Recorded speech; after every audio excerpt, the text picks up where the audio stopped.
Through most of 2016, me and my mate Dom were both working nights, meaning the only time we really found to hang out was going for late night walks in the southern Brisbane suburb of Wishart to a local servo and stocking up on crap food for the walk home. By mid-year, we'd started braving the risky shortcuts of the walk, namely a very dark bike path that runs alongside Bulimba Creek and out to Mount Gravatt Capalaba Road. There's a link to the Google map of this whole area in the show notes at brisbaneisweird.com/1. By the way, you'll notice that most places of this path are out of line of sight for houses. Not super safe at 2:30 in the morning. And that's the time it was on a freezing May morning on the journey home when across some scrub in the bush we noticed a blue light. It was a spotlight, which meant if we walked a metre either way, it just wasn't visible anymore. We figured the council had something in there for the creek or the massive overhead power lines, and we just kept walking until we spotted another one about 20 metres later. We egged each other on that when we got to the opening of the park that we'd cross the field into the bush and try and work out what was there. Except when we got to the opening, the entryway to the bush, which was kind of in a hidden back corner of the park, had heaps of blue and green and red lights up. This could be seen from the road and the houses opposite the park if you really looked, but it was 2:30 in the morning and it was pretty out of the way. As we got within 10 metres of the opening to the bush where the lights were, we started to make out silhouettes of people. We both stopped dead. It was silent, and then movement. Someone with a torch walking towards us. We ran. We reported to the police on our journey back home, who admitted that a lot of weird stuff happens by Bulimba Creek. We kind of only really reported it in the hope that we'd get an answer. Within half an hour, we were in the car back at the park, but there was no sign of anything we'd seen. What the hell did we run into? I'm Scotty McDonald, and this is Brisbane is Weird, a weekly podcast telling the weird stories that make up this amazing Australian city. Some from the past, and some still happening today. And this particular one happened to me a year ago. It was like an orangey light a little further on, like maybe only 20 metres. Oh, was it orange? Yes, because the first was blue, the second was orange, the third was red, and then there was the main area. And I remember the orange one thinking, I think they're doing roadworks or council works or something. And then it was the red one, and I'm like, what the hell's going on? Every single time Dom and I hang out late at night, we've at least done a drive-by of the park in the hope of seeing them again and finding out what the heck was going on. But we can't have been too suspicious. Because we walked over. We walked over to them. Now but it's when we saw people that we... Oh, yeah. Yeah, certainly. It was when we saw people who weren't council workers in high-vis. It was like, this is no longer the thing. See, that's what makes this whole thing so weird.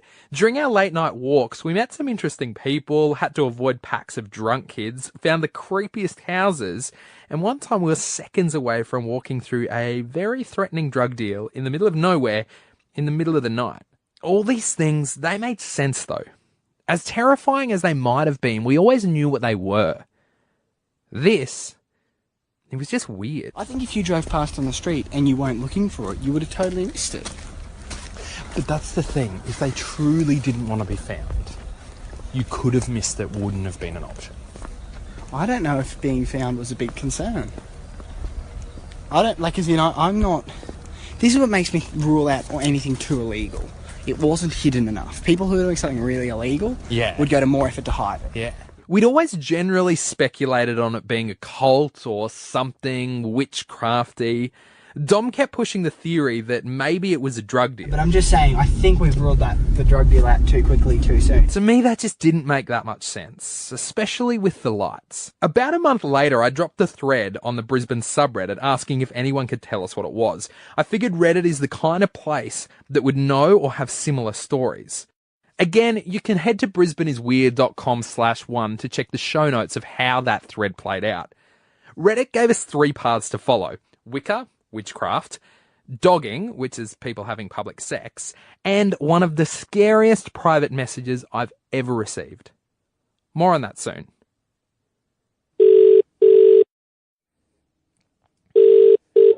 Hello? Hello, is it Tamis? Yes. Am I pronouncing it right? Yes. Thanks to a quick Facebook status, I was put in contact with Tamis. She's been involved in pagan spirituality for decades. Now, at this point, it's worth explaining that paganism is really just a name for religions that fall outside those main world religions of Christianity, Islam, Hinduism, Buddhism, etc. You know the ones. Now, Wicca is one such religion. It's more or less derived from witchcraft and medieval spirituality, but from what I understand, it's been quite modernised and updated to a very 2017 context. If I've got that wrong, please don't be angry at me, and sorry to anyone that this is really important to. I guess I just wanted to explain it as quickly as I could to help understand this phone call. It doesn't seem like quote-unquote Wiccan, but every person celebrates and practices differently. Yeah. The best thing about paganism and everything that goes underneath that umbrella, you tailor it to what you feel comfortable with. So they could have been just meditating. They could have been just grounding. A lot of people sit around a tree to ground themselves. Okay. Basically, when you're grounding, you get into a very centered state and you visualize roots or something similar going out of your body into the ground, and you draw strength and energy from the earth, and it calms you, it centers you. So that could be why they were silent. Why 2:30 in the morning? Most people practice at night time because they don't want to be quote-unquote found out. Okay. There is a lot of people who practice certain things at certain hours of the day. You don't necessarily have to. It's one of the best things about paganism. As I said, it's all down to improvisation. But yeah, as I said, most people, when they do things like that, when they do rituals and Sabbats and celebrations, it's usually at night time, so there's less of a chance of being seen by anybody. That's fair. So we really did just stuff the whole atmosphere. Well, not necessarily. It depends how practiced they were. I mean, if you had literally gone in there and walked through their circle and looked in their faces and say, "Hey, what are you doing?" that probably would have killed the mood. But if you're just walking past and you didn't actually fully interrupt them, they should have been fine. Why the lights? It depends. A lot of different lights people use to center their chakras. So a blue light is your throat chakra, an orange light is your second chakra, and a red light is your base chakra, which is your first chakra. So they could have been using them to ground themselves or to center their chakras or something like that. Okay. So in terms of the lights that we saw on the way in, and they were actually a fair way away from where they were, and they're in fairly dense bush. Mm-hmm. Could they have been some kind of signalling system? This is where we're meeting, keep heading in that direction? Yes, could have been, yep. Okay, wow. Just a little subtle nuance to let others that were meeting them there know where to go. The Wiccan thing seems really logical on the surface. And if one day I meet someone who is part of what we saw and they confirm it was some kind of Wiccan or even pagan ceremony, I wouldn't be surprised. But the more research I put into it, it didn't tick the boxes 100%. Even Tamas seemed to be working more to explain how it could have been a pagan ceremony than confirm if it was or wasn't one, which is fine. That's what I asked her to do. While I think she has managed to give a pretty reasonable explanation for it being perhaps a grounding ceremony, I feel like the signal lights still don't make a lot of sense. They kind of push it over for me. Also, why have we never seen this group meeting here again, or found anything online about it, or had reports of it on the Reddit article, which was filled with people who said they know that area well, and in fact live on the streets that lead to that park? But I don't know much about this topic. Maybe that's exactly what it was. The second lead we got from the Reddit post was dogging. If you Google the word dogging, be careful who's around. It'll lead you to a Wikipedia article that describes it as British slang for the practice of watching or engaging in exhibitionist sexual activity in a public place. I personally hoped that this wasn't what we saw, for so many reasons. It kind of just stops the whole thing at a very boring dead end though, and the coloured lights didn't really make sense. Especially the spotlights that didn't make sense with Wicca, the ones that seemed to be leading people into the park from Mount Gravatt-Capalaba Road. By the way, an important side note here, is that there was an easier way to get into the park. In fact, the part of the bush that they were meeting in was directly across 50 metres of parkland from a road. It was actually the most open part of the bushland, and if you just drove onto that street, you would have ended up right where you needed to be. Also, weeks later, we walked through the bush to try and work everything out. Those lights that were signalling people up the road were so far from the clearing and through such dense creek network terrain that getting there in daylight was hard, let alone at night. They put serious work into those lights, and they're important. Don't forget, if you need to see a map of exactly where it is I'm talking about, you can find it on brisbaneisweird.com/1. Anyway, back to dogging.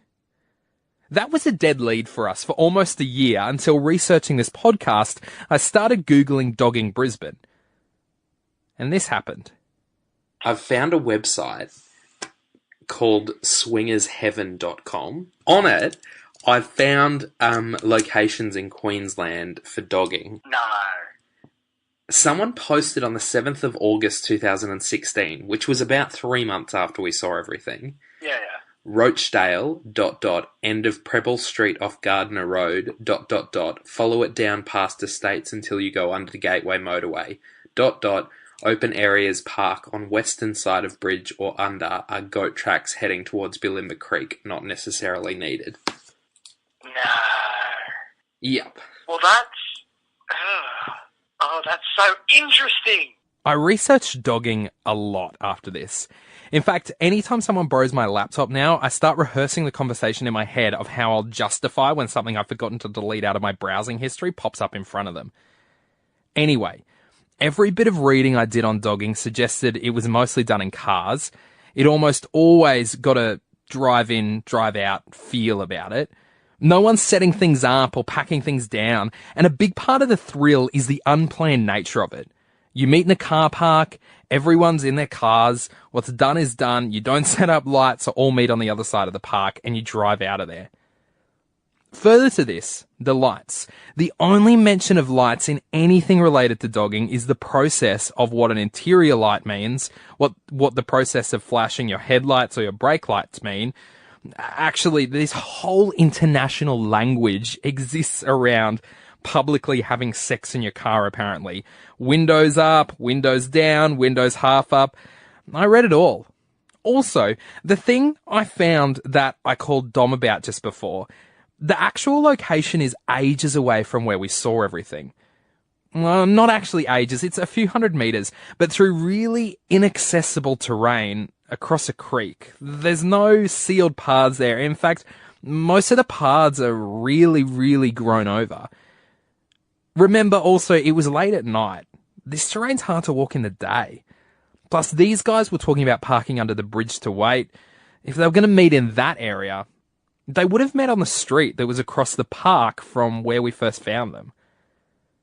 But then, maybe this group were different. The final lead we got was a personal message to me on Reddit after I'd posted asking what it could have been with all the details. Bear in mind, at this point, we're still a little bit freaked out by what it could have been. This is what landed in my inbox. Take your public post down and have nothing to fear. This has to be the splinter that I've been trying to extract. I don't want them to disappear again or something else to happen if they catch wind. Let me know when available to discuss this week.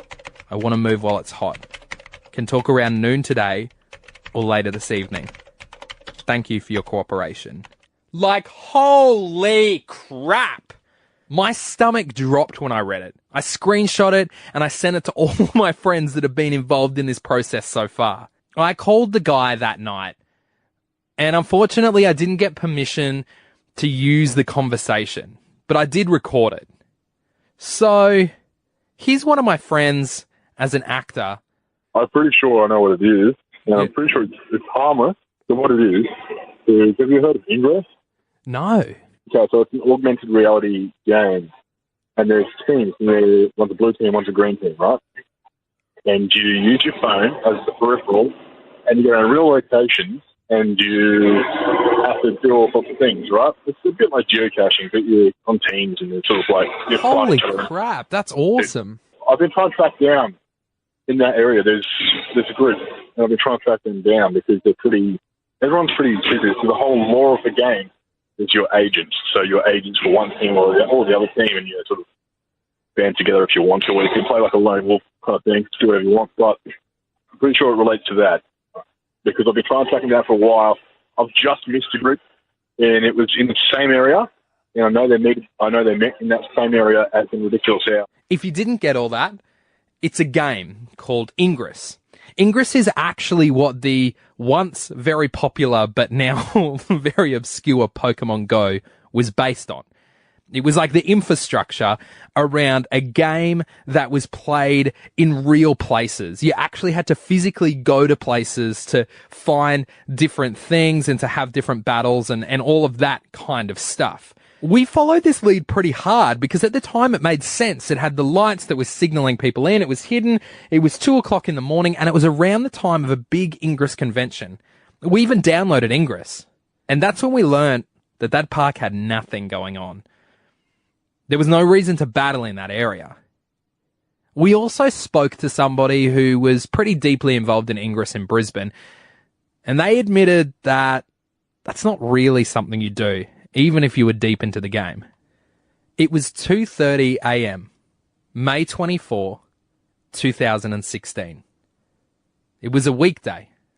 Perhaps the obvious answer is it was Wicca or a pagan ceremony. Maybe it was just a couple of horny Brisbaneites dogging. Or maybe it was some people really seriously playing Ingress. Maybe it was something totally unrelated, and maybe you know. If you do, by the way, shoot me a message at brisbaneisweird.com. Okay, so the lights at Wishart were weird, but I'd like to believe that they were harmless. In comparison to a murder that happened at Kangaroo Point, and the person who's alleged to have confessed to doing it on their deathbed was involved in setting up some massive Brisbane institutions. Universities, hospitals, shopping centres that all still stand today. In fact, I'm willing to bet you visited most of them. That's next time on Brisbane is Weird. You can download the podcast anytime on iTunes, Google Play, Stitcher, or just brisbaneisweird.com. The Brisbane is Weird podcast is created, researched and produced by me, Scotty McDonald. Any leads, comments and feedback are also welcome. A special thanks to Tamas and Dom, who both appeared in this episode, and for everybody online that helped me research it.